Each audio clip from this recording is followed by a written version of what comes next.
This is a Galactic Network podcast.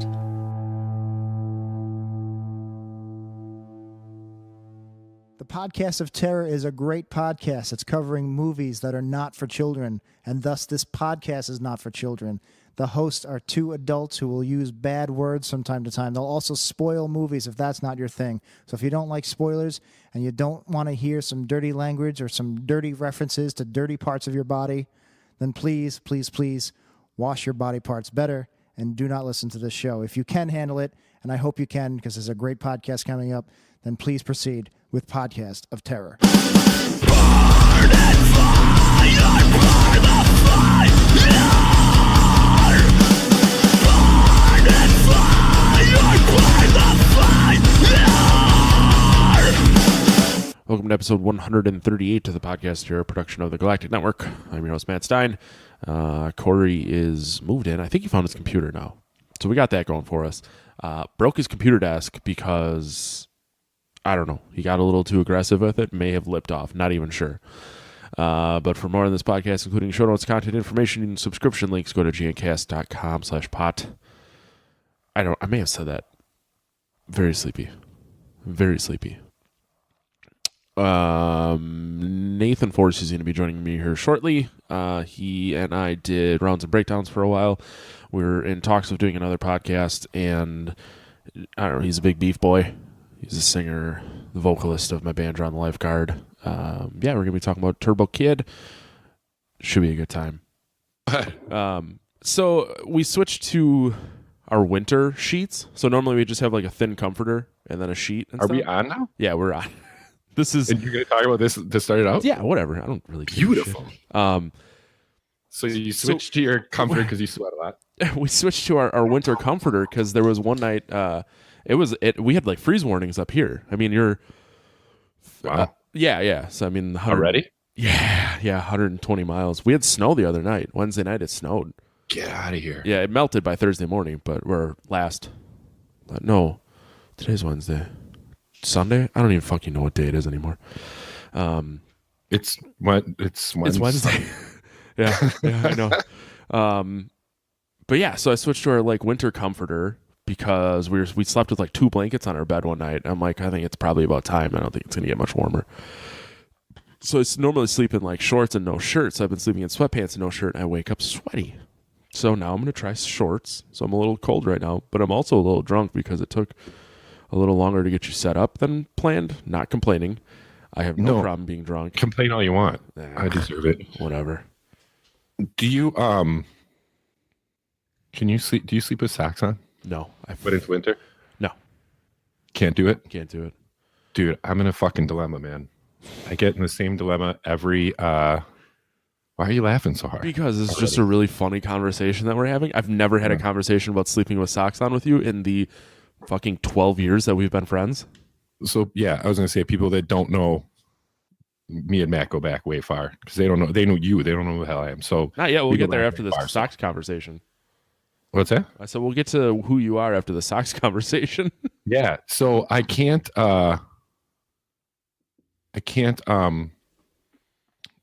pay attention more. Yeah. I can't sleep with socks on. But in the winter, I swear to God, all the heat in my body goes out through my feet. So I wake up in the middle of the night really cold. Yeah. And I'm not cold anywhere but like my feet, but it radiates up me. So then I have to put socks on and I feel better, but then I feel not comfortable because I have socks on. Yeah. So it's like a dilemma, man. If I get hot, I'll like kick my feet out. And that's like, I can't wear a shirt. I always feel like it gets tangled and constricted on all of my sick muscles. Sorry, I'm like working through a cold, so I laugh too hard. I just start Thick coughing. muscle. Yeah, my thick muscles. I can't sleep with a shirt. Like, so our mutual friend Dan from Reaping. Dan and I have slept in. We've shared a bed on more than one occasion. Sweet Lord. And the first time we did, T-minus, how many minutes did it take for you to get there? let's see here. Minus the pre-recorded outro, we're at 3 minutes and 50 seconds. So it took you 350 to get into the mutual dude friends we have. Sleeping with another dude. The first time I slept and I shared a bed with Dan, I slept with a shirt on, and it was like I barely slept because it just drove me nuts. Well, why did you? But he didn't want you to sleep shirtless. He didn't want them titties. No. I just was trying to not make things uncomfortable, which is weird. But I actually like really respect Dan. I was trying to not uncomfortable while I was sleeping with a dude. Well, dude, it was a king size bed, and it's not like I was spooning him. And there was 2 other dudes in the hotel room. And when has that stopped Matt Stein before? When it's me and Reaping Asmodee in a hotel room. I'm just kidding. Yeah. So as Nate mentioned, well, as the man mentioned, we go way back. That's Nathan Forcey. He's the vocalist of my band Drown the Lifeguard. We hosted a podcast together called Rounds and Breakdowns. We've been talking about a new one, which I did tease earlier. Good. We still need to figure that out. Pete should be moving up here. We'll get even if he isn't involved, you and I need to do something. Now that it's getting to the cold months, we both have a little more free. Well, you have children, I don't, but more free time.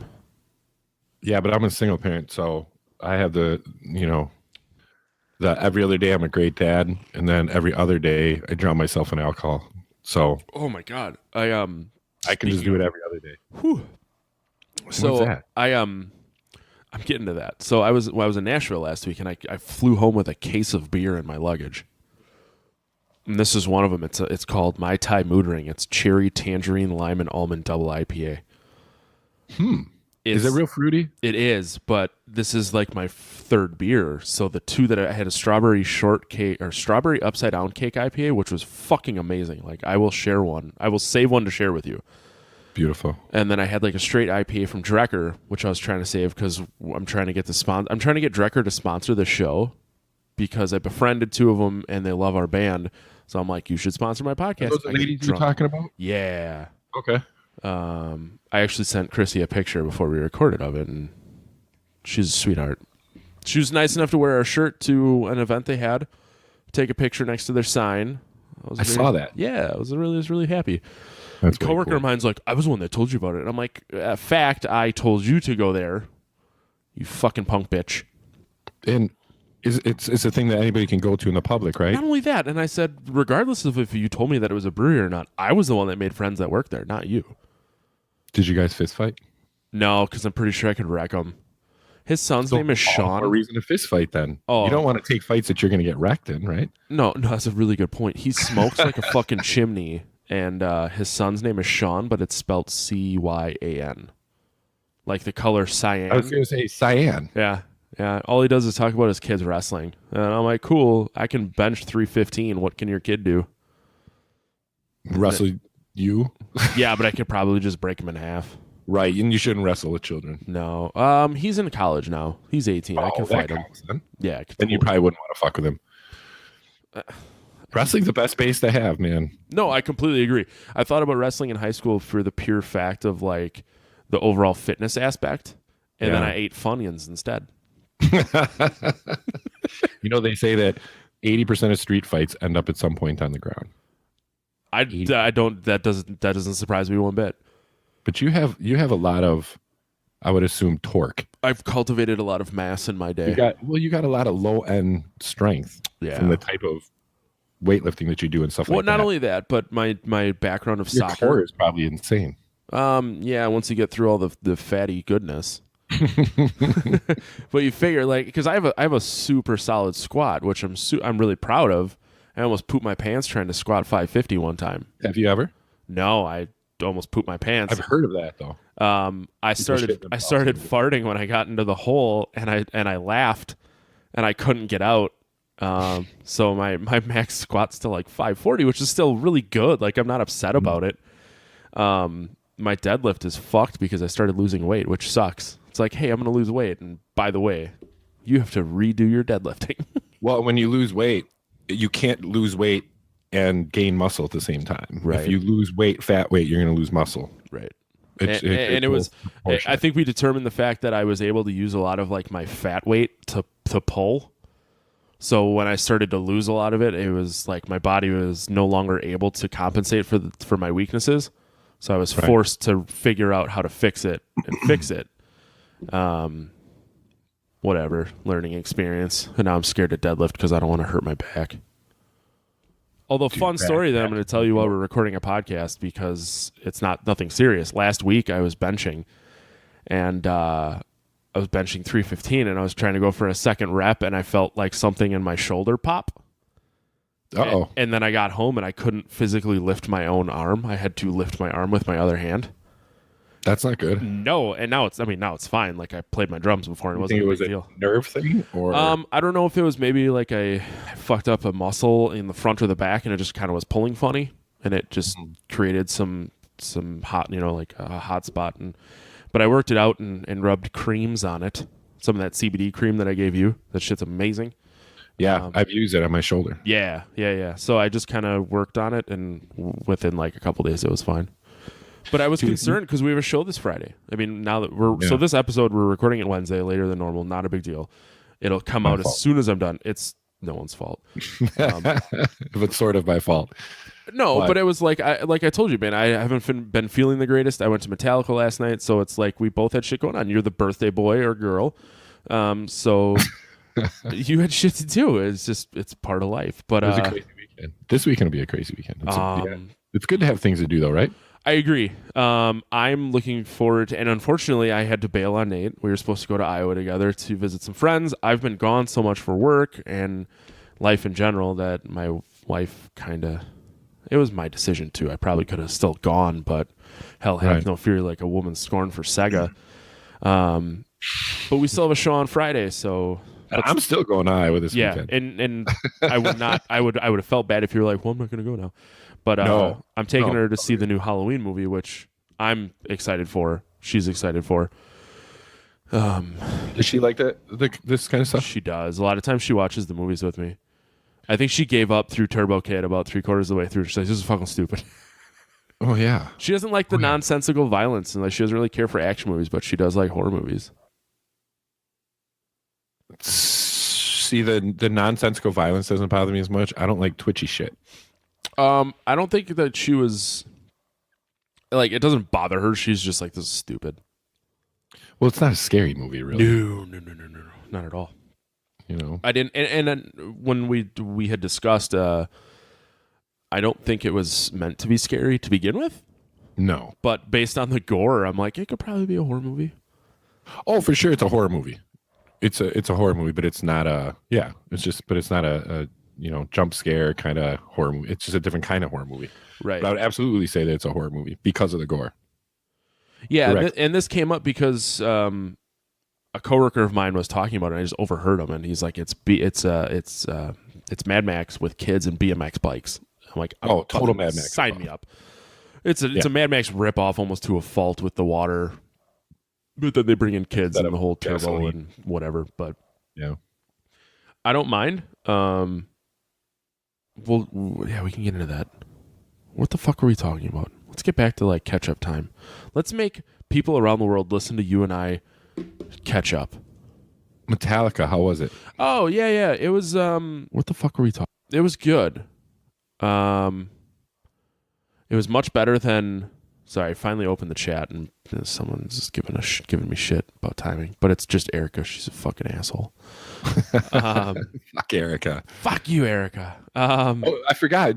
She's paying us to do this, though, isn't she? No. Oh, then it don't matter. Yeah. Anyway, Metallica. Fuck you, Eirka.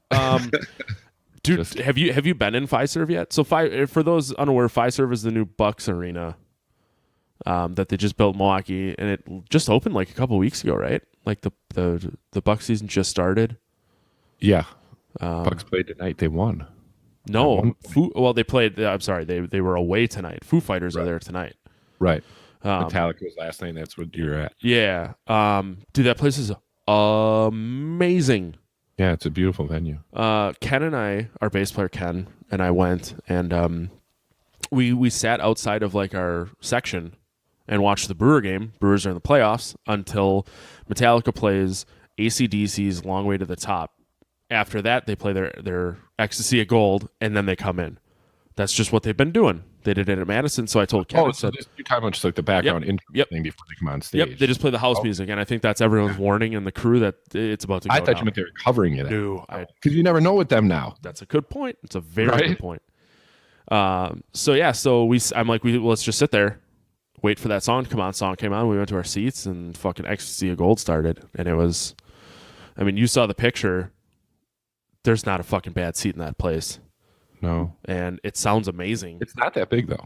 No, they said 17,000 people, and that doesn't count the floor. Even with the floor, I can't imagine there was over 20,000 people. Capacity is actually less than the old Bucks, the Bradley Center where the Bucks used to play. Which is weird. But yeah, it is weird because it's already one of the smallest venues in the NBA. But it's not like they were selling it out. It's a small market team. No, and they kind of went the smaller but more luxurious kind of route. Yeah, and it went more of the the Lambeau feel where you go into one entrance and then you can go down 30 rows or you can go up 30 rows. So there's more like a central entrance and then you walk from that direction. Instead of, I believe, Bradley Center was you kind of came in the middle of section 1 or you'd have to go all the way upstairs and go and that Butch, whatever, I don't really care. It just kind of sucked. Like you walk in and we were in row 9. So you go walk down 20 rows of people and they're all drunk and yelling at you. How much were those seats? 155. How'd you get 9th row? Fan club. So because I had... Score. Yeah. Oh, fuck yeah. Because I had paid for the fan club, you got better seats. Now, Metallica are businessmen. My brother took my dad, so he... Your dad went to Metallica? My dad did. I went and saw my dad. And Leon? The two guys that were sitting next to me were like, dude, your fucking dad's a Metallica fan? I'm like, I learned from the best, man. Like, it's because of him that I'm so into music. How did I not know this? What? Did your dad like Metallica? I don't think he really likes, but it's not that he doesn't like Metallica. He just wanted to see a rock and roll show? Yeah. I mean, he took me to Kiss when I was 12, so it was only right that one of us took him to Metallica. One of our sales guys at work said to me today, he's like, I went to Metallica last night. And he's like, he's got a picture of... Is that the dude who's buddies with him? Or buddies with the... No. That's our VP of entertainment, the guy who does all the booking. So he knows their agent and all that stuff. Like I said, he has a black album, like platinum album is signed in his office and stuff. It's really cool. No, this is just a guy that sells seat sponsorships. And he had like, so the decor in our offices is you can have band stuff on the walls, like framed work and stuff like that. Like, I have like Deftones and be an adult about it. I have For Today and Children of Bodom and stuff like that, which even though it's a music venue, most people don't even know who the hell some of the bands that I have in my office are. But like, for example, but he has Bruce Springsteen in the E Street Band, a big mural of it in his office. So that's what he's really into. So when he was like, oh, I went to Metallica class, he was like all proud of himself. Yeah. And he was all surprised because he's like, he was in the pit. And he was like, yeah, man. He's like, it was a really good time. And he was like surprised he had such a good time. And I said, well, why do you say it like that? And he said, well, it's just, I said, oh, I get it. Because it's like a heavy metal show. It had to be like mosh pits and anger and this and that and everything. Dude, we saw one guy crowd surf, which I was even surprised to see. Yeah, he said he saw one guy moshing, and then within 5 minutes, that guy was taken out because he was just kind of just drunk doing it by himself. Yeah, running into people. And I was like, yeah, well, you're at a Metallica concert, which most of those people are older than we are, that are going to a Metallica concert. You're going to be on the not like younger side of it, but you're not the oldest guy there. You know what I mean? And there was a point where Hatfield like pointed out the age difference. So there was a girl in the front row who was like 12 years old, and he goes, I see there was a lot of middle-aged people there. Mm-hmm. I wore a Death sweatshirt and I got a lot of comments on it, so that kind of helps you gauge the age range. Well, I consider myself to be middle-aged, and I was too young to get into Metallica when they were first out. I didn't get into them until they already were on their third record. So they were playing, what'd they play? Sad But True? And they have you seen like the cubes that they have that drop down and shit? So they were showing like a ticket stub from 1991, and Ken looks at me and he goes, I was at that show. I'm like, fucking course I was at that 36 years old at that time. Yeah. I'm like, yeah, man, I was first grade, second grade, something like that. I don't even fucking know. But anyways, yeah, sorry. Your guy was all about it.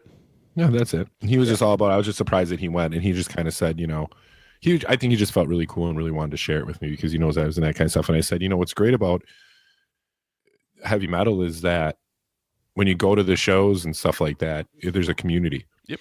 because it's not a mainstream kind of music. So when you go there, people actually aren't angry and all that. It really makes people that maybe are angry in their lives outside there, that might be. But when they come there, it's kind of like a coming together where it's like you kind of all there for the same, Everyone's commonly angry. Just not at each other. So they're not angry at each other because they're with their own, so to speak, Yeah. There was... And he kind of said, exactly. He's like, exactly. Like, I think he felt cool because he felt for that night he was part of the metal people. And I was like, that's awesome, man. I was like, good for you, Yeah. And he's like, did you go? I said, no, but I had friends, speaking of you and Ken, that went, and he's like, why don't you go? And I just said, man, I just don't get into them live. It's just not my thing.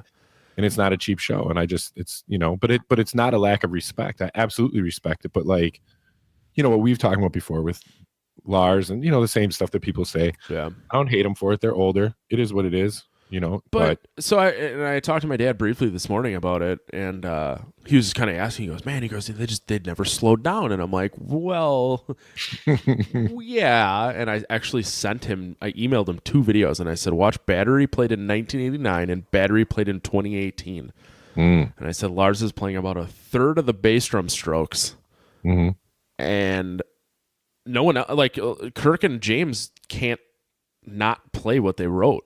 You know what I mean? Right. The song would sound weird. So I think it's weird that Lars just like fucking shirks his duties.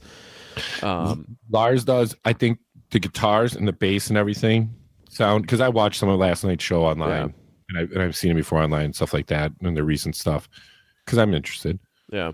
I'm just not going to pay to go see it. But like, the only thing that gets me is Lars, obviously the drumming is, and his fills are not the same fills. So what's really funny is Ken's comment. Master of Puppets and the fills were just. I was like, that's not the fill that he plays on the albums and stuff. It's just a lot of just snare rolls instead of doing an actual fill. Just like on the snare and then into the next part. Yeah, Ken's like as a bass player, he goes, I would fucking stab him trying to keep up with what he's playing because he'll just start playing. He'll play like 2 or 3 measures of some like fill, just whatever he feels like playing.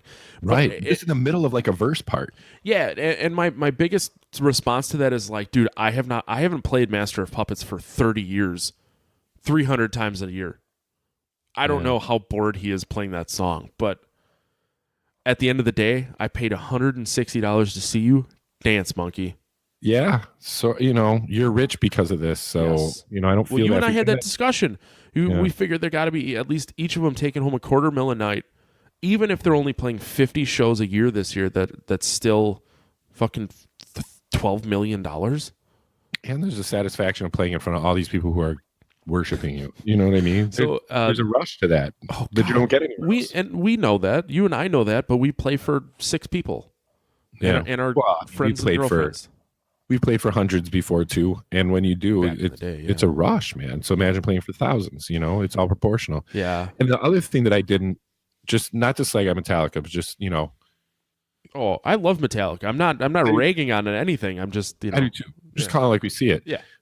Hetfield vocally, it's like he's changed.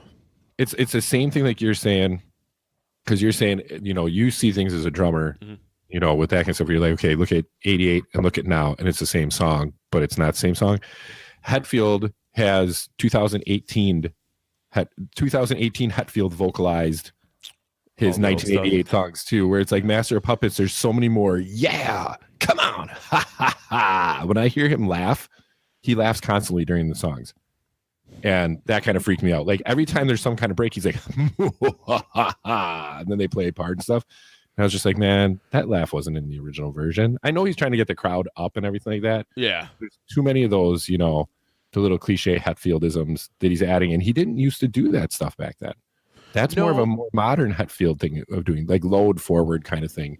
Although, oh yes. And stuff like that. Now, I've my coworker, I looked at him one day and I said, I would stab you 15 times to see Metallica on 89. Yeah. Like with hands fucking down. There are some jams off the Black Album. Like I wish I could have seen that tour. Like the one that Ken said he was at in 91. That would have been cool. But you deal the hand you're dealt. I know Black Album it was their first foray in not being of doing some of their more melodic and not as heavy stuff. But I feel like during the Black Album sessions and everything, they were still those guys. They're still the old drinking, hell-raising metal guy. Old. I think they were like 26 when they did the Black Album. Yeah. No. Let me see your Hetfield. No, they're definitely older than that. Because that would mean that they did like Ride the Lightning when they were like 17. Hatfield is 55, 91, 28. Yeah. 28? Yeah, I turned 30 in 93. Wow. And that it came out in 91. So you got, he was probably 27, 28 when he was recorded. That's surprising. Isn't that fucked up? Like what were we doing at 28? Working for the I don't know. for the man. Yeah. I think mean, I knew you when you I were was in 28. White Knuckle Trip. Yeah, I didn't know you when you were 28. I was in White Knuckle Trip, and still, that was when I was doing actually cooler musical things.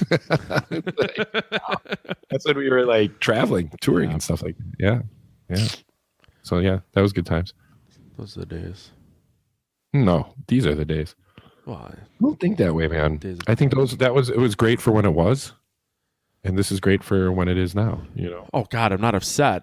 Now, Right. what excites me is this thing I'm looking at. What are you looking at? So I had to talk about this because Burger King is every year they make like a new fucking Whopper for Halloween. Shit. Now, they have McRib is back. Really? so when I was in Nashville, This podcast is like all Matt's favorite things. yeah, it's a few of my favorite things. Food, fast food.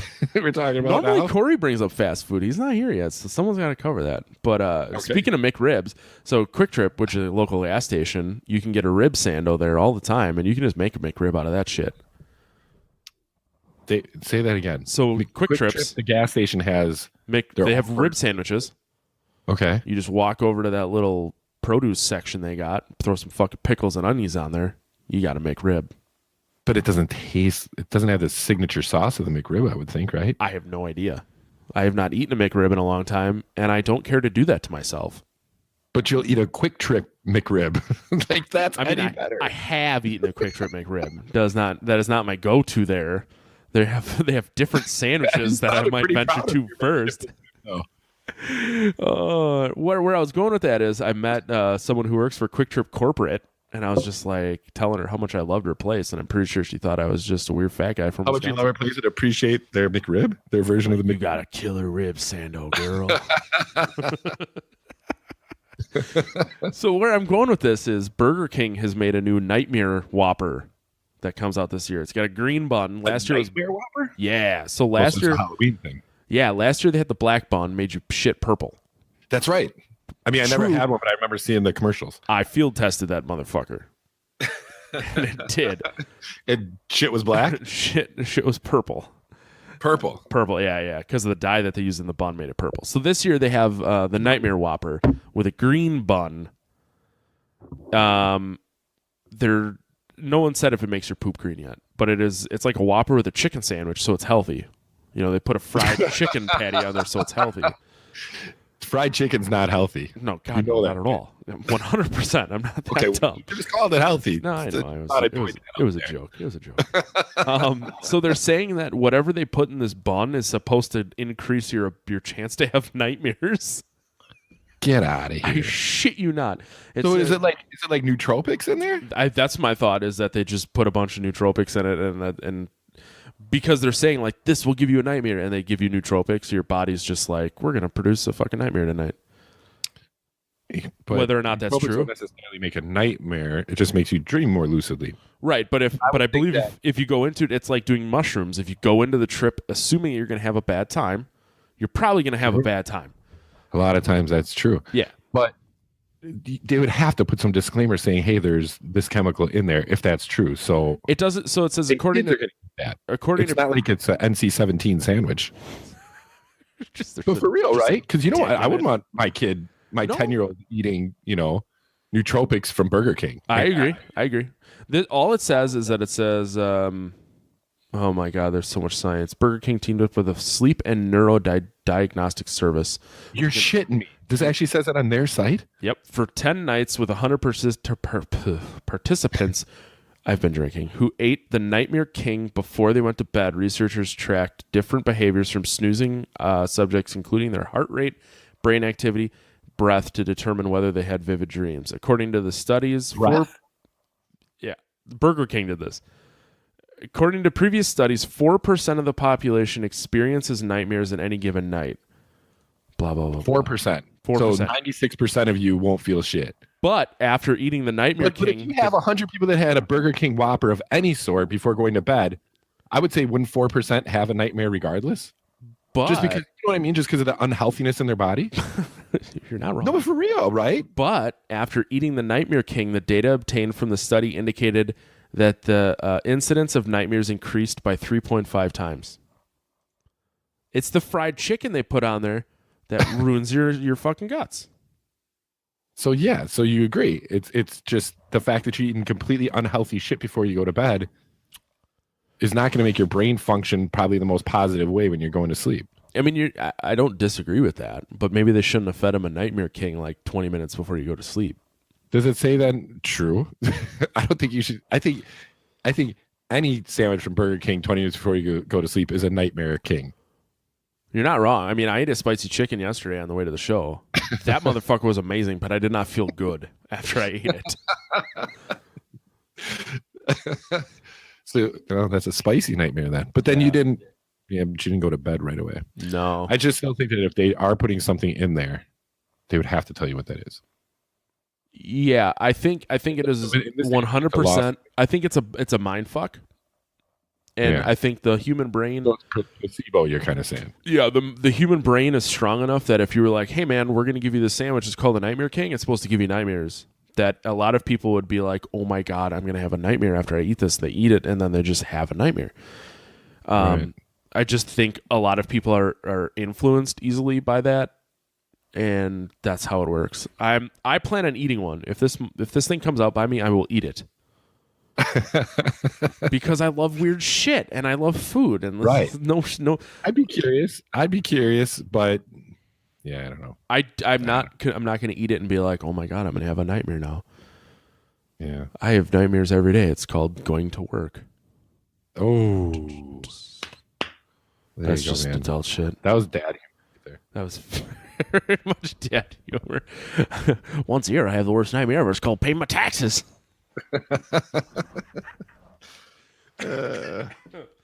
So anyway, yeah. Turbo Kid. So Metallica, you had fun though. Oh That's what yeah, it's all about. yeah. Back to that. The set list was But you know what you're tenfold. getting. You've seen them Yeah. how many times? Well, yes, but every time. Oh man, speaking of, Ken and I were talking about that. We were trying to decide if I ever saw them, and they didn't play Master of Puppets.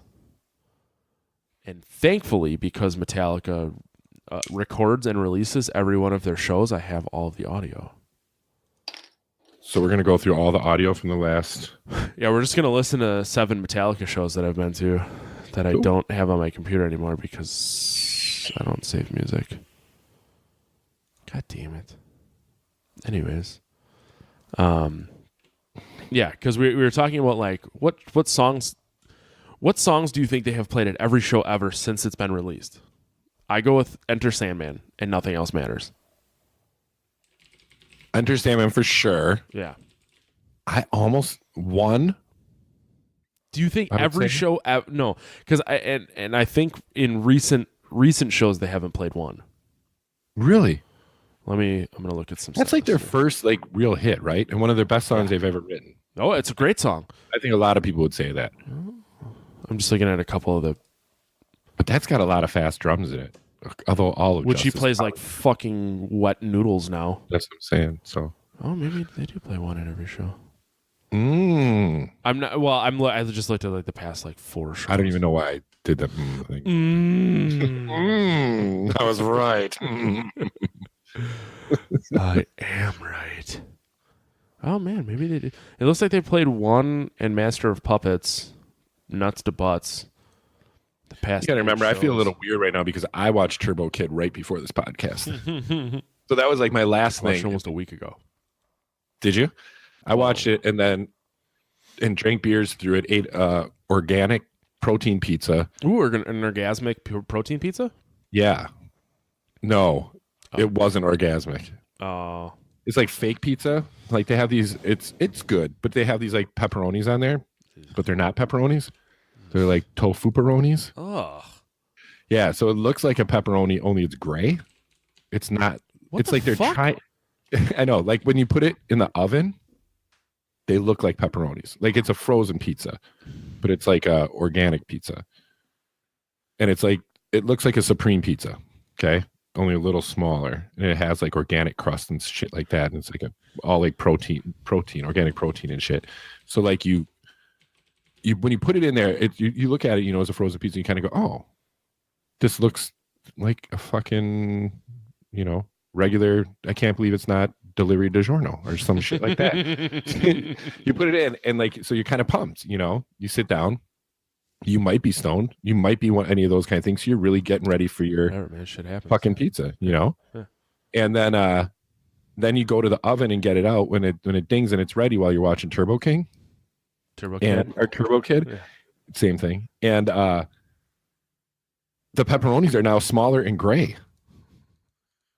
And they're like the fucking meat. Every meat substance that's on there turns gray. Like, but it wasn't that way when you put it in. It looked normal. I don't understand it. But I ate the whole thing while watching Turbo Kid. But was it good? Like, do you feel bad about it? No, because normally if I eat a whole pizza while watching a movie afterwards, I will feel bad about it because I'll feel like shit. Yeah. I.e. spicy chicken. Exactly. Yeah. And I didn't. You feel fine after it because it's not bad for you, So like, no, I felt okay. So was the crust? But I felt ripped off. Was it like a crust or? Like it looked like crust, but it's like it's organic, so it's not like it's like a plant-based crust. Okay. So there's not like it's not, but it basically just tastes like crackers. Like wheat thins or some shit. But like I don't hate wheat thin. No, that's what I'm saying. None of the stuff that's on it is bad. It's just not what you expect. So like when we were eating it, you're not like, oh, this tastes gross, but it's like your mouth thinks it's getting pizza. Yeah. And there's this stuff on there that looks like it should be pizza sauce, but there's no flavor of pizza. There's no remnants of it once you eat it. I don't know. It's very hard to explain, man. I feel like you've been cheated. I felt cheated. But now I don't feel like I've been spicy chickened. Like my stomach doesn't feel weird or anything like that. I feel like I can drink a lot more of these delectable Guinnesses that I'm drinking right now. I do whereas like if I just would have put down a whole, Jack's pizza or Red Baron or one of them kind of things, I would feel bloated and shitty. You know what I mean? Oh yeah. Yeah. It would have tasted a fuckload better though. A lot of times what I'll do is I'll eat half the pizza and then I'll scrape the cheese and the toppings off the other half and just eat that. What? So I feel like carbs are what make me feel like I got stung by 10,000 bees. Sure. So I will limit the carbs I have, but I will just eat all the fat and the protein and the cheese and the meats. And you get a little less carbs from the sauce. So I still eat an entire pizza. I just only get half the pizza carbs, the crust carbs. So you just peel everything off the crust and eat that? Yeah. Because I would eat a plate of cheese if I could. But I love crust. I do. I love crust too, but I also love not feeling like complete shit. I was eating salads at work. I usually eat my lunch at my computer because I'm busy during the day, Yeah. And I was eating salads because I've been trying to, eat healthier and stuff like that. So I was like, well, I'll just eat salads at lunch. Because I got in a horrible, I work right downtown in Milwaukee. So there's just like anything you want to eat, like walking distance from everywhere. You know what I mean? So you can go down to that rabbit hole of like, let me try this one today. Let me try this today. Let me try that today. And the next thing you know, you put on 10 pounds in a week, So I got on this kick where I was like, I'm going to start eating salads. And then I realized I was going through a whole half a bag of croutons when I was eating the salads because I love the way croutons taste. And I would get done with the salads and think like, oh, I had a nice clean lunch and I'm going to feel so much better afterwards. And then I realized like I ate so many fucking croutons, those carbs that just bread shit that I was like actually feeling worse and I didn't get it at first. I was like, oh, maybe I got to stop eating all these croutons. So then I stopped eating croutons. Now I don't eat salads anymore. So I'm like, fuck, that was the reason that made the goddamn salad taste good. Yeah, I do really like a salad, but either cheese or croutons are what make it better. Sure. Turns out I've never once seen Metallica where they have not played one or Master of Puppets. Boom. And there's only one show that I can't confirm that on because they don't have the audio. But they should though, right? That's not a bad thing. No, that's not a bad thing at all. I love both of those songs. But where we're going with this is they played Harvester of Sorrow, Creeping Death, Motor Breath last night, wow. which they here. Let's just get since So it's better than the set wise than it the last. was, and it sounded way better. Not only because, I mean, you're in a newer building, you're not in a fucking dog turd of an old basketball stadium. Right. But I think the people were into it more, and Ken even pointed that out. And I was like, well, they could drink in Milwaukee. They couldn't in Madison. Ah, really? Yeah, How do you do a Madison, Metallica show where there's no alcohol? because it was at the Kohl Center, which is on the campus. College campus can't sell booze. The only booze were in the suites. Luckily, we had a suite. I got my booze. Yeah. So in Madison, they played Hardwired, Atlas Rise, Seek and Destroy, Cyanide, Fade to Black, Now That We're Dead, Confusion, For Whom the Bell Tolls, Halo on Fire, Last Caress. They didn't cover anything in Milwaukee, which was weird. Fuel, Moth into Flame, Sad But True, One, Master of Puppets, Spit Out the Bone, Nothing Else Matters, Enter Sandman. Last night, they played Hardwired, Atlas Rise, Seek and Destroy, Harvester of Sorrow, The Unforgiven, Now That We're Dead, Creeping Death, For Whom the Bell Tolls, Fade to Black, Motor Breath, Fuel, Moth into Flame, Sad But True, One, Master of Puppets, Spit Out the Bone, Nothing Else Matters, Enter Sandman. They ended out with 2 Black Album songs. Huh? Yes, and Ken and I knew that was coming, so we stood by the escalator to get out, and as soon as they hit that first note, Enter Sandman, I'm like, let's fucking go. Yeah. I don't need to Perfect. hear Enter Sandman anymore. You know, it's whatever. Right. There's like a firework business that happens at the end of that song, and it's cool, but I don't, whatever. The Black Album was the first Metallica album I heard. Do you think Hetfield gets nervous No. when there's firework extravaganza? I hope not. Do you know what I mean, though? Yeah, for those listening, James PTSD. Hetfield basically melted half of his body from a flash pod in Bad. the 90s. Yeah. Watch the Behind the Music. Was it Behind the Music or was it a year and a half Sure. life of Metallica? But Jason Newsted talks about watching Hetfield's skin bubble and pop off his hand as it turned into blisters. Yeah. Oh man, that would fucking The pain, right? And he didn't know for a minute. They didn't know if he'd ever play guitar guitar. again. Yeah. Yeah. But I mean, how cool and terrible wrote would it have the been to last- seen one Who'd of have those? wrote? Yeah, who'd have wrote Death Magnetic if he wouldn't? Because didn't he write all the guitar? I think yeah, because Hammett just didn't want to or didn't or whatever. Death Magnetic is a wait. good album. I like Death Magnetic. Yeah. What's the last one? Hardwired to Self-Destruct. He wrote that one too. Okay, it Didn't wouldn't he write- surprise me. yeah, I don't know. Yeah, Yeah, he and Lars wrote that without Hammett. So I Yeah. wonder if Kirk is Trujillo, the- and they were kind of perturbed. Or Kirk was. I don't think Trujillo was, because he's just lucky to be in a spot. I yeah. think He's just like, I'll cash my $1 million checks. I don't mind. Braid my hair and do dumb stuff with a bass guitar. Yeah. Did they do their weird cover or anything? He Yeah. and Hammett. What'd they do? I didn't know what it was. Seth, our very, very good friend Seth Wolf had to tell me. Give me a second to find out what he said. They had a really fucking... Oh, it's Freddy's Dead by Curtis Mayfield in the Superfly. From the Superfly soundtrack. They had a really sweet Buck shirt. Like, so what they had been doing for the stadiums where there was a major a professional basketball team was a play on the logo. So it was like the Metallica skull with the fucking Bucks horns. Ooh, And I was Okay. 3 people from the front of the line and they sold out of it. that sucks. Yep. So there's What like, a cool shirt. oh, for sure. There's Chinese knockoffs on eBay and I'm thinking about buying one. Because I'll Love probably that. never wear it. I would just fucking buy it and stuff it in a bin just to have it. But see, then why? I don't understand that. Like, I have a collection of Air Jordans. You know that. Yeah. And I see so many people say to me, like, why are you wearing those certain Air Jordans that are like whatever? And I'm like, because I'm just going to let them sit on a fucking wall? I don't understand it. You wear it, man. You buy it to wear it. No. I would wear this shirt. So the one from Madison, the one that I got in Madison was just like a skull and I didn't really care for it. But I don't want to hang on to a ticket. Like, I don't want to pull like a box of tickets and show someone, be like, I was at this show. Like, I think a shirt's a little cooler of an item. True. I would wear that Buck shirt, but the knockoffs are like printed on Gildan, and I've become this shirt Nazi. You don't do Gildan anymore? No, well, I mean, I have Gildan shirts. Like, I have a Panopticon shirt that's Gildan, and it's like the sizing is just like box. It's like a box. Whereas like Next Level, which this shirt is, we print all of our band stuff on Next Level. They accommodate a little better, so it's a little longer for the large fitted gentleman. So like Gildan, it's like a weird box, and I just feel like this cubey mess. I understand. Whereas like the next level shirt's like, yeah, I wear a larger shirt, but it doesn't make me feel like a big box. It's cut right. Yeah. It's I not hear you. slim It's like fit. hats, right, for guys. Yeah. You can't just buy a hat, just any old hat. Like we're talking baseball hats and things like that. You know, Yeah. you have to have the certain ones that fit your head the right way. T-shirts can be that way too. We are picky about that stuff. Fuck yeah, I wear enough t-shirts that, gotta have nice feeling nipples.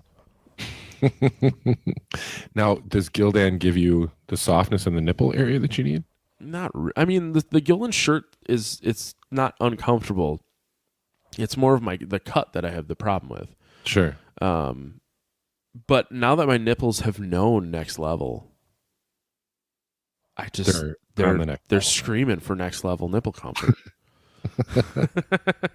I've never had a nipple problem with things I wear. I never knew nipple problems were real until we were running a half marathon, and a friend of mine that was running it with us, he like, I don't know, maybe like halfway through started going, he's like, man, I'm fucking dying. And I'm like, oh dude, you're getting tired? Like, slow down for a little bit or whatever. He goes, no, I'm not tired.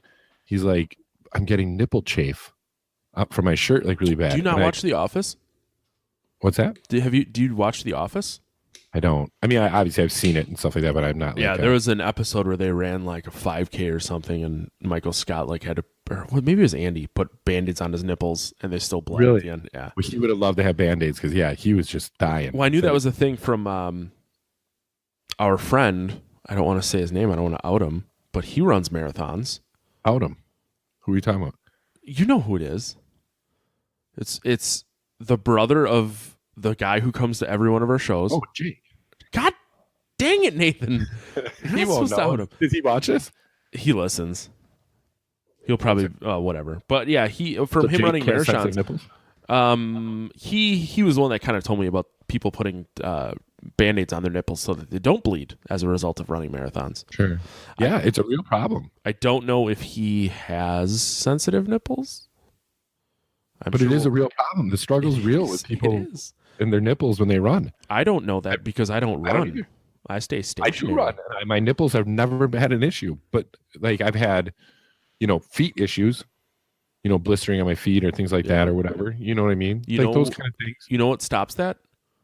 Stop running. Stop running. That's right. Yeah, just don't do it, man. It's not worth it. I've been running lately without shoes on. Like on your treadmill? Better. Yeah. Yeah. I mean, see I'm that. not outside. Well, That works better for the feet. I wouldn't be surprised if you ran a little bit outside without shoes on. You're kind of like crazy enough to do it, but I had to clarify. Sure. And I don't mean that in a bad way. I literally was talking about earlier about how I almost poop myself. So I do dumb shit too. I just sometimes you got to ask. No, I run outside when it's obviously with our climate that we live in. It's 50 degrees. Well, now I mean it's nighttime, but it's 30. I mean in summer I do the outside thing. I prefer to do the outside thing, but like when it gets cold out, fuck that. Yeah, when you're outside and it hurts your teeth, like that's just. Ken and I were talking because we took that show in December, and he's like, "Yeah, I'm totally down. Everyone's down." But my first thought was, "Hope it's not snowing." And I'm like, "Me too." And but you can't just not play. Oh no! It's just kind of the reality of the climate and the place that we live in, where it's like when you get to December, it's like you could have to deal with a snowstorm to get to where you're going. Yeah. Luckily, early December is usually not too bad, but it's not like fucking January. January through April is a crapshoot, no matter what. That's where it's worse. But I mean, like the unfortunate thing is the spontaneity of it. Yeah. I mean, like with our weather, you can have a beautiful luckily, day one day and a blizzard the next, and it just comes out of nowhere. Yeah. Luckily now, Ken and I both have all-wheel drive vehicles, which I think will make a world of fucking difference. World of difference. Yeah. I don't go without it now. I don't think I will. I mean, now that I'm in like. When I didn't really have a choice and I drove what I drove, it was different. But now that I, as an adult, can have that decision, I don't think I would get rid of it. No. Drive that fucking RAV4 around, show everyone my RAV4 dick. What else do you have on the horror docket? What other topics do you have? We don't really do news anymore. I just wanted to talk No? about that. No, I haven't been on this show in a while, and the last time you had like different little. Yeah, we used to cover news. I forgot how long it's been. I can actually look to see the last time you were on here. We used to cover news, and it just got really difficult to try and stay like current with when we would record, and that Sure. you know, in a perfect world, we would record every Sunday, and we would just have news and whatever, and it kind of stopped working, and we got away from that, especially with like we've been taking summers off. Corey makes fun of me and says that it's because I have to mow my lawn. He's not wrong. Like it takes me a fucking. For those that don't know, Matt has a hell of a lawn. Yeah, it's pretty big. Yeah. Holy shit! You haven't been on in almost 2 years. Hasn't been that long. December 6th, 2016, we did Krampus. That's how we have to start doing the Alpha Hour. For fucking sure. Yeah, I'm down. But yeah. So yeah, we used to do news, and I just kind of stopped. The only reason I wanted to talk about that Whopper is because I saw it. And I like sandwich technology. That's why I thought you do that kind of stuff, because I thought that's why you were bringing that one up. The horror Whopper. I forgot. I mean, granted, I don't just like walk up to you and I'm like, "Hey, man, this is what we're doing with our podcast now." Because usually we have enough band shit to worry about that this never comes up. No, it's all good. When does that come out now? Because now we got to try one. What, the Whopper? Sure. It looks like it's the 22nd. On your podcast and let everybody know if the shit if it's the real deal. Yeah, it looks like it's October 22nd through the 31st. It's on sale at Burger King. At all? Participating Burger Kings. And I couldn't find a list of participating Burger Kings, because if mine ain't participating, I'm gonna burn it down. Not really. This is not any sort of threat on Burger King or your establishments. I like Burger King. So do I. Like I said, man, ate it yesterday. I only do that shit now on weekends, though. But you know what sucks about doing it that way? It used to be where, like, on a weekend, I would maybe eat something like Burger King or something of that ilk if it was, if I just, had nothing else to eat or just happened to be out or whatever it may be. Now, like, that Saturday comes along and I go, well, I have to eat something like that because it's the only day I can. So it's almost like kind of counterproductive in a way to do that. Yeah. You know what I mean? Dude, the biggest thing I notice is it's like, don't take, and we haven't even started talking about the movie yet, but don't take fast food and be like, this is a treat, I can have it on this day. It's just like, you know what, man, if that's what my option is, it's just food. Yeah. And the big thing, and you could attest to this, is I used to fucking eat until I like was uncomfortable. And when I stopped doing that, that changed a lot for me. And I think there's been like 2 times in the past year that I've eaten to a point of being uncomfortable, and that's just made a world of difference for me.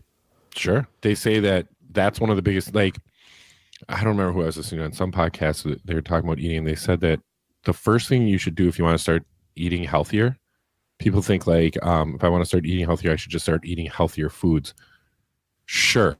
But that's a lot more difficult than it sounds. Like changing everything you're eating to become healthy stuff. Because 90% of what 90% of people eat is fucking garbage. You know what I mean? So like it's more of a lifestyle change to say I'm going to eat clean like that, just like that. It's not so easy. People think it's such an easy thing. It's really not, right? But the best way you can start to eating better is don't change what you're eating, change how much you're eating. Mm-hmm. Portion control is fucking huge. That's the biggest thing, man. Not people have this thing of like, I'll eat till I'm full. Well, you know that your full threshold is always going to grow exponentially. Yep. You know what I mean? Yep. It's like lifting weights. The more you lift weights, the more weight you're going to be able to lift. Well, the more you eat till you're full, the more you can eat until you're full. Yeah, there's a sushi buffet place here, where the sushi just comes around on little boats, and it's just there's 2 pieces of sushi per plate. Boats in the restaurant? Yeah, nice. This place is fucking awesome. We actually just went there on yesterday. But so it's by where you live? Yeah, it's up in Appleton. So you just like take off a plate as it comes by, and the thing just when you see something you're like, that looks good. Yep, you just pick it. Yeah. Or you can order off the menu. They'll go around and make you rolls off the menu. But we used to do there's like a counter. I'm doing this and it doesn't really work, but if you're watching this, the counter is probably yay big. And the point was to always break the plane. You'd want to stack up your plates high enough that you're taller than the lip on the counter. Dude, and it's like fucking 30 plates. That's like 60 pieces of sushi. That's a lot of fucking food. And we went there Tuesday. That's a lot of raw fishes swimming around in your. Well, not all sushi's raw fish. So they're like, I had chicken. Like I'm they have just like being a fun. yeah, But go ahead. But they have like a chicken panko one that I get. So it's like cooked chicken and panko. But I didn't even count. But I probably had maybe a dozen plates. And I was full. I was fucking full, and I drank a bunch of water. And you like used the to do rice, 30. Yeah. See, but that's the other thing. When you use portion control, you actually start to. I mean, just like I was saying, like the more you eat, pushing it, you're going to grow and grow and grow. But the less you eat, your body will also get used to that. Yep. You know. Yeah. So, and the other thing was like you don't always have to clean your plate, which is a big thing in our country. Is like, hey man, if you take it, you got to eat it. And then sometimes I'm not full. And that's the other thing is like if I have a big plate of food, like I don't finish it, I can put it in a container and I can eat it later. Nice. Yeah. That's my problem. I always feel like I still have that ethos in my head where it's like, whatever I take, I have to eat. But I think the thing is that I don't do leftovers. I'm fucking awful with that. So I always have in my head like I'm just going to throw this away because it's not worth saving in any way, shape, or form because I'm not going to fucking eat it. So I throw it away, but then I feel guilty about throwing it away. So I'm like, I just got to feed. I.e., tonight, my organic fuck spinach pizza, I was done after half of it, and I ended up eating the whole goddamn thing because you bought it. Because I didn't want to throw it away, man, because I knew I wouldn't eat it afterwards. My dog was looking at me like, I'll fucking eat it. And I was like, dude, I want to suggest you got like this little beef stick on the ground over there. Go eat your fucking beef stick. You don't want this goddamn pizza. He's like, but it's pepperonis. And I was like, no, it's not. Because see, I talk to my dog like that. I talk to my dogs too all the time. You ever realize that sometimes that you're having a fucking conversation, they're just looking at you because they're looking at you, you just keep talking because you feel like they're making that eye contact, so they're paying attention. Yep. But then you have to remind yourself that they don't know. They have no idea what you're talking about, and they just think that you're going to give them a treat at the end of the day. It's all love. Yeah. Oh, for sure. I fucking love my dogs. All right. Should we do this Turbo King thing? Turbo King. Yeah. I actually call it Turbo King. Ever since you said the Burger King, now I want to say Turbo King. Turbo Kid. I'm sorry. Don't be. Turbo Kid. No, I'm sorry to Turbo Kid lovers out there. Turbo Kid lover. Is that a Judas Priest song? Fucking is. Turbo lover. All right.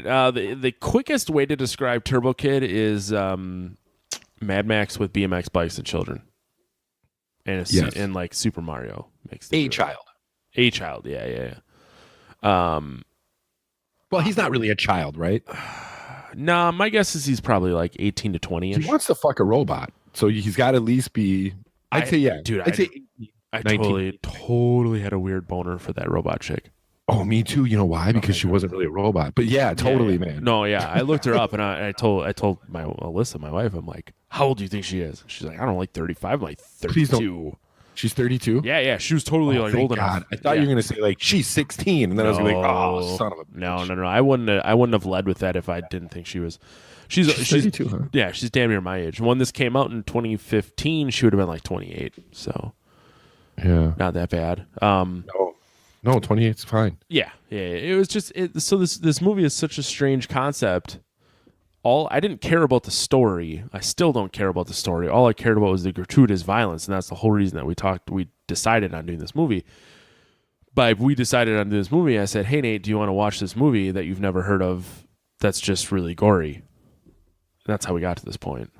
Matt's a very eccentric guy when it comes to his tastes in beer, movies, music, so those kind of things. So when Matt comes to me, and Matt knows this, like I'm not a beer connoisseur, but I'll fucking throw anything down my throat. Dude, I bought Metallica beer yesterday.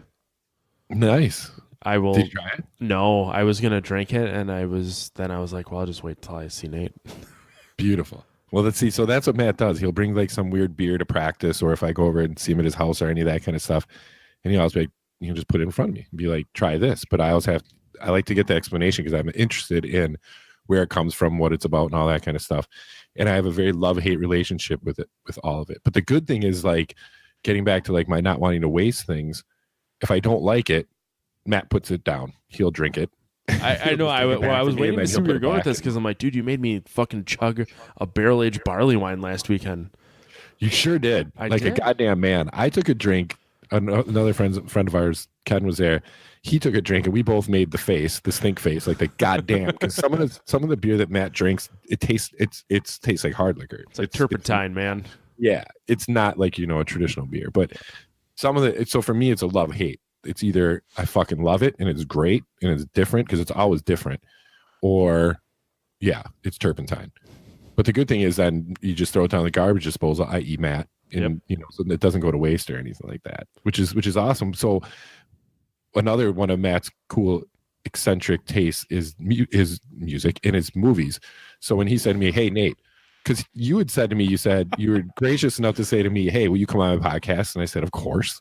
And then he said, "Okay, pick a movie," because he's nice enough to say, "You can pick a movie and then we'll discuss it on my podcast and everything," which is awesome, But I was like, man, you've done this so many times. You've done so many movies. I don't want to do one that you've already done. And he said, of course, because you're nice like that. I don't give a shit because it'll be a different take on it then. So it's fine. And I said, no. I want to do something that we haven't done. So then he's like, okay. So I'm like, you pick one. Just tell me and I'll watch it because I just trust his judgment on that stuff. And then you came back to me pretty quickly and not in the same conversation, but within a day or two. And then you said, watch Turbo Kid. And I was like, okay, got it. Done. What is it? And then, he said, Mad Max with BMX bikes. I'm in. Let's do this. And then your first thing is like, I don't watch it for the story, just the violence. Yeah. Well, when the final 20 minutes are just fucking like you weren't wrong when you told me that. Yeah, you like people's bodies being blown in minutes. half and ending up on top of people. And dude, I at one point I got up and I just walked away and I'm like, what the fuck? I'm like, what is even happening? and that was kind of the point at which I realized like all this movie is meant to be over the top. Like no one is meant to take this movie seriously. And that's when I was like, fuck yeah. Like this movie's cool. It's comedy, but there's really no one-liners. Nope. Like some of those. I liken it to Kill Bill, but not at all the depth or the story. So don't sit here and say like, Turbo Kid, like you really like Kill Bill, and then say, oh, I'm gonna go watch Turbo Kid and think you're gonna get the same thing out of it, because you will be so fucking let down. You will be eating a organic shit gray pizza versus Domino's, your favorite flavors. Okay, so it's like it's not that, but the similarity is they're both pizzas, sort of. Yeah. But the spraying blood kind of stuff that was in Kill Bill, this is obviously stealing from that. Like when there's a stab wound to the stomach or something like that, and it's literally like super soaker squirt guns shooting blood out of the wound. I mean, there's definitely that, and I think that was definitely borrowed from Kill Bill kind of stuff. So it felt that way.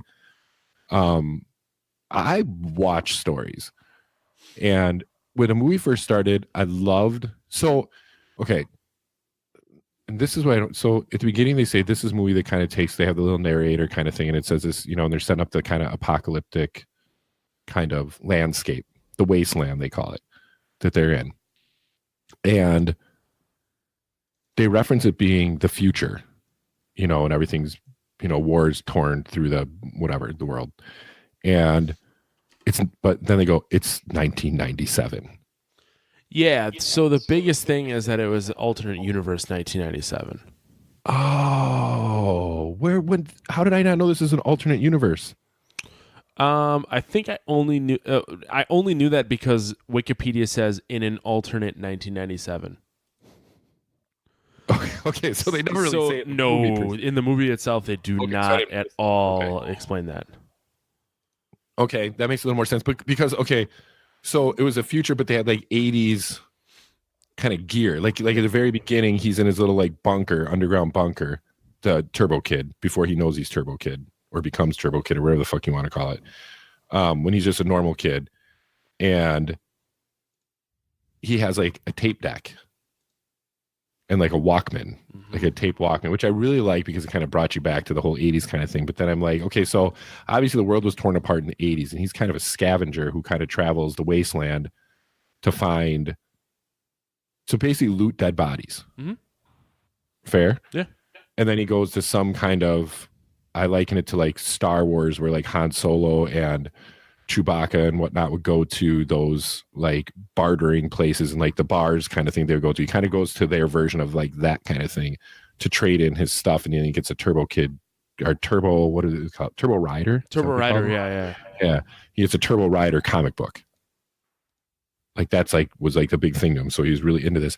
But then all of a sudden, so it's a comic book character, and you think because he's a kid, he's just into this comic book. But then later on in the movie, he actually finds the wrecked, abandoned ship of Turbo Rider, and his body's there, and he steals the suit off him, and then just starts doing little like fight postures and stuff with the suit on. Like, what the fuck is that? Yeah, that's when it started to like some of those kind of things. Kind of, I was like, that's such a hole in the story. Like the way that this is kind of, I don't know, man. Right, and it seemed like when Apple was, when it was determined that Apple was a robot, I was just like out of the blue, and it seemed very so out of the blue, forced. So not set up.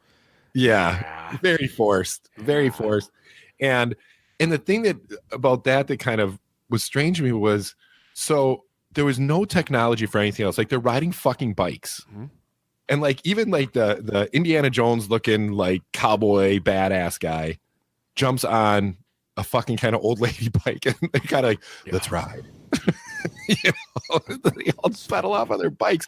So I mean, the technology is fucking like at least Mad Max, and they all have, the bad guys all had kind of totally Mad Max kind of gear on, right? Yep. But they rode bikes too, which was really fucking weird. Except for the main bad guy, old guy, who kind ended of up being a fucking robot too. Who ended up being a fucking robot too, which you didn't see coming at all. But yeah, when Apple became a robot, that's when everything for me kind of started to go south.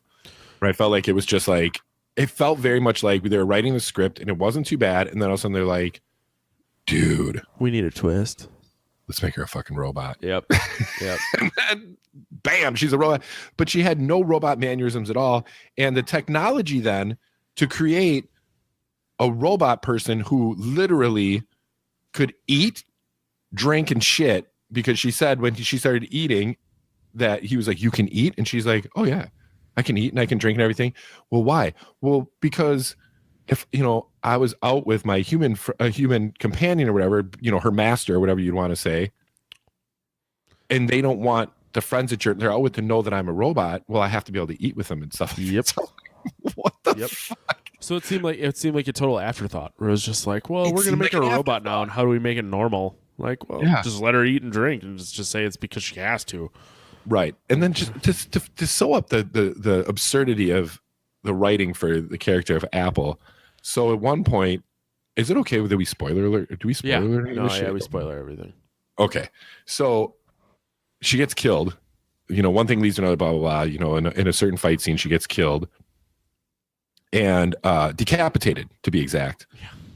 Yeah. And but her head is kind of still functioning. Even though that was weird to me too, because later on she gets shot in the chest and that makes her shut down, but yet she can be decapitated and her head still functions. So I didn't really get that. It didn't make sense to me. But then he literally takes her head to the robot cemetery. I'm not paraphrasing, like they called it the robot cemetery. And he finds a body that didn't have a head, and he just takes her head, slams it on there, and duct tapes it around it, and then falls asleep next to it and wakes up to it. It's like, or later on it wakes up and it's alive and it's just fine. And she just goes, ooh, I really like this new dress I have on. And so, which to me was just kind of like, okay, like really? Like you just duct tape that head on this body and then it was perfectly seamlessly, no issues, no nothing. And then in the end of the movie, she gets fucking killed again. But then he ends up burying her and everything. And he's so sad about it. And I'm thinking the whole time, motherfucker, take her back to the goddamn robot cemetery. All you got to do is duct tape her fucking head to another body. You got Apple back. Yeah. Yeah. And then he says to the guy, I got to go. He goes to the guy because he's taking off on his bike, you know, to ride off in the sunset. And the guy, Indiana Jones guy goes, well, you know, what are you going to do? Where are you going to go? And he goes, I'm going to go see what's on the other side of the wasteland. And then the old guy goes, well, there's really nothing there. And he goes, I know. And then he rides off. I was like, you've got this whole movie, right? When you're writing the script and you want to have the good prophetic and, sew everything together, and the two, protagonists in the movie are having their final talk before right off the sunset. And that was the best you had, man.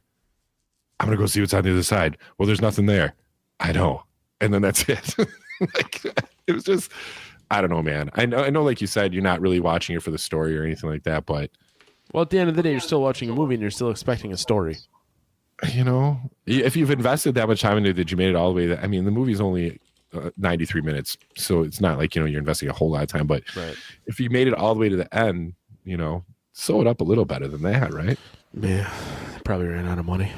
But that being said, I really fucking like this movie. I thought it was a really good movie. And I think it's because I didn't really expect. Like I shouldn't. Yeah, I didn't expect or want much of anything, and I took it at face value that it was going to be a stupid gore fest, and that's what I got. I just, certain movies you watch and you expect a story. Like Alyssa and I went and saw The Witch, and I wanted a story. I wanted to be scared, and it was fucking trash. Yeah. If I just went there thinking like, well, we might have one or two good jump scares, it probably would have been a better movie. Yeah. Yeah. Okay. So I didn't think the acting was horrible in it. I didn't think, because I really expected with a campy movie like that for the acting to be horrible. Yeah. I felt like, I know I'm ripping on like how they're talking and stuff, but that was at the script level. But I didn't think it was at the acting level. I thought the kid that played Turbo Kid did a really good job for what he had. Yeah.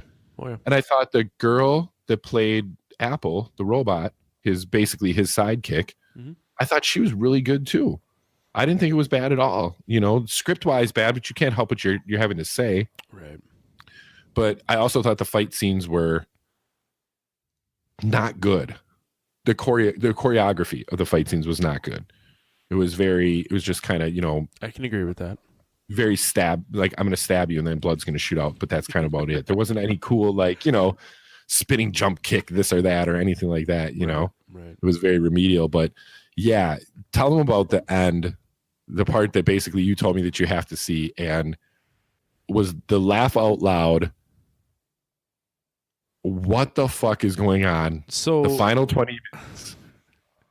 When a guy's body is halved and then his upper torso ends up on one guy's head and his legs end up on another guy's head, and then at one point someone else they're walking around, with like a fucking like the guy who can't see, that's got the bag over his head, like oh, where am I? And then another fucking torso ends up on top of the second torso, and it's just like a fucking people totem that blows up. It's a torso totem. Yeah, it's a torso with some totem. dangly feet up at the top. Yep. And then but then Turbo Kid, who finds the uniform of Turbo Rider, has gloves that are like powered gloves. Yeah, they go pew pew. Yeah, and shoot like lasers that make these guys explode into blood and guts. Yep. But make no sense. Okay, so they have to generate, like they have to power up. If you play video games, and you have some special. That was odd. It's like you shoot get two the gun, shots and then power up before you get the next shot. Yeah. But every once in a while, he's shooting this thing like it's a 6-shooter. Yep. He's like, boom, blows this guy up, boom, blows that guy up. And then all of a sudden, got to recharge. And then there's other times where he shoots it once and he's got to recharge. There's no like rhyme or reason as to when this thing needs to recharge or not recharge. Yeah. Which also made no sense to me whatsoever. That it was things like that in the script writing where I felt like, I know you're trying to be campy and not care about certain things or whatever, because it's not really about that. But those are such glaring things that were just seemed, like you were saying before, just very thrown together. And I felt like the sets for a low budget movie were fairly elaborate.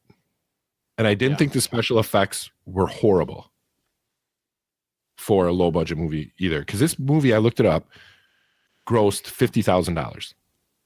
Holy shit, I didn't look at that. It was out for one day. It premiered in theaters. And Frankie's joining us. Yeah, it premiered in theaters. Do not lick my beer. I'm trying to lick my beer, and that's not happening. It said I looked it up, and it said like the premiere made $50,000, and then I looked total movie gross $50,000. This movie had to have cost well over $50,000 to make. Oh, there you go. Probably. Let me. Do you hear that? Yeah, I can I see it too. This is awesome. Get some love. It's erotic. All right. Usually Wikipedia says how much the movie cost. Look on IMDb. I think that's, or how much it cost. Oh, I don't know. I think it was IMDb where I saw how much it grossed. So it looked as if it was only out for one year, but it won some awards, and it was a Sundance pick, this movie. And it was obviously trying to be Evil Deadish too. Did you kind of gather that a little bit? With the gore and the stupid zombiness, yeah. Cutting off hands and whatnot. Yeah, like I'm gonna cut you and it's gonna spray blood like I just fucking cut a hose wide open.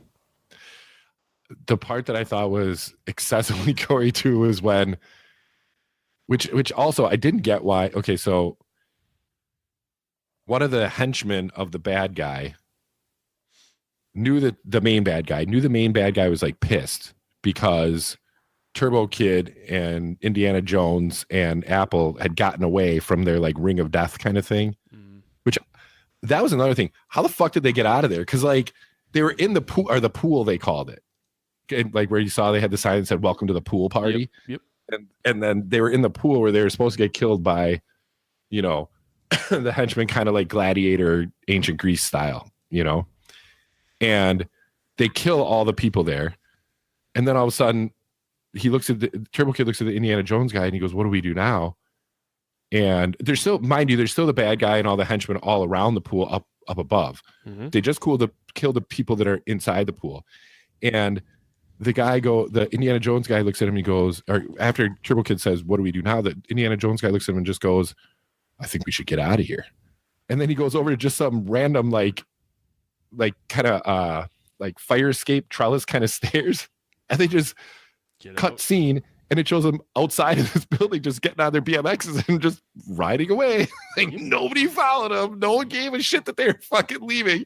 And then he goes, "I think we should split up." And like Indiana Jones goes one way, and then Turbo Kid and Apple go the other way. And then they meet up with Indiana Jones later, just randomly, after the first time Apple was killed, and he has a bionic hand.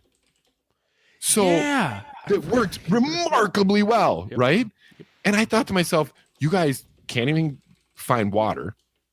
You're riding bikes, but you have the technology though to make a mechanical hand to replace his cut off hand within hours. Like, how the fuck does that work? But you can't build a fucking car of some sort. You know what I mean? Or spaceship for that fucking matter. Yeah. You're riding BMX bikes, but you can make mechanical hands that function completely perfectly with the human body in a matter of hours. It was things like that where I'm just like, this makes no fucking sense at all. Like, this is just too far. That being said, though, like I said, man, I love the movie. That was it's super good. Yeah, I agree with everything you've said. With that being said, my bladder is reaching 100%. So beautiful. We're gonna wrap this Bad Bama Jama up. We have to rank it first. So since you've been on here last, we've changed it. It's a straight 0 to 5 scale. You don't really have to give an explanation unless you want to. But yeah, if you had to give this movie a rank from 0 to 5, what would you give it? Okay. So for me, 5 means best I'm going to show this movie you've ever seen. Okay. It's not a 5. No. All right. No, I know I'm saying I love this movie, but it's not a 5. I would say, though, I'm going to give it a 3 because for me, 3 means it was entertaining as fuck. Mm-hmm. And I would drink beers or smoke a joint or whatever your fucking flavor is when you hang out with your friends. Mm-hmm. I would do that with my buddies and watch this movie, and I bet you we would have a good goddamn time watching it. So that's where 3 lies for me, so I will give it a solid 3. That is literally the exact description I would have given this movie, and the same number I've given this is a 3. Right? It's a perfect campy movie that you watch with your friends and do what we just did and talk about how, okay, this is fucking retarded. Mm-hmm. This is fucking retarded about it, But the atmosphere of the movie creates the gore that's in the movie. The sets I thought were great.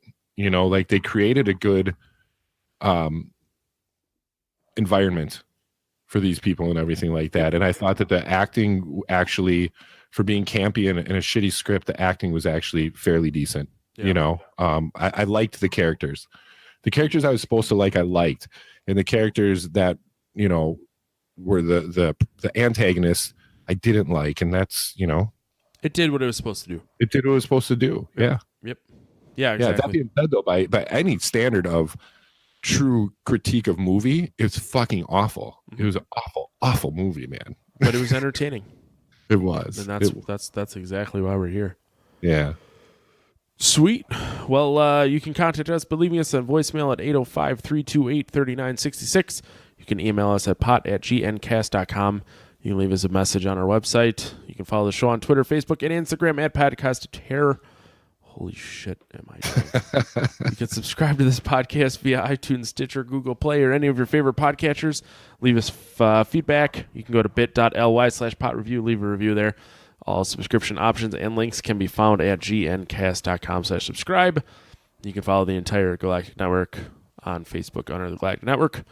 Lastly, you can go to amazon.podcastofterror.com. Shop like you normally would. We get a percentage of what you are purchasing. It costs nothing to you. It helps keep the show free. Nate, do you want people to find you on the internet? Sure. I'm out there. Kid. It's Nathan Forcey. He's out there. Find him.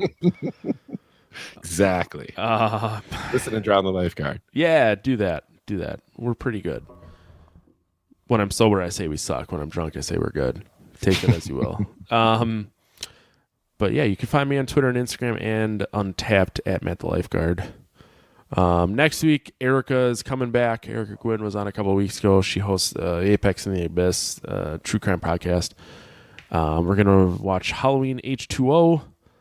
And spoiler alert, Mike Beech, co-owner of Hate, is going to be on too. He texted me last night at Metallica and said he can come on. So we make room for Mike Beech when he can come on. Sweet, Nate. Thanks again. It's been a pleasure. Thanks for having me, man. I appreciate it. I'm about to piss myself. But yeah, that's going to do it for another episode of Podcast of Terror. We'll talk to you guys next week. Stay scary, everybody.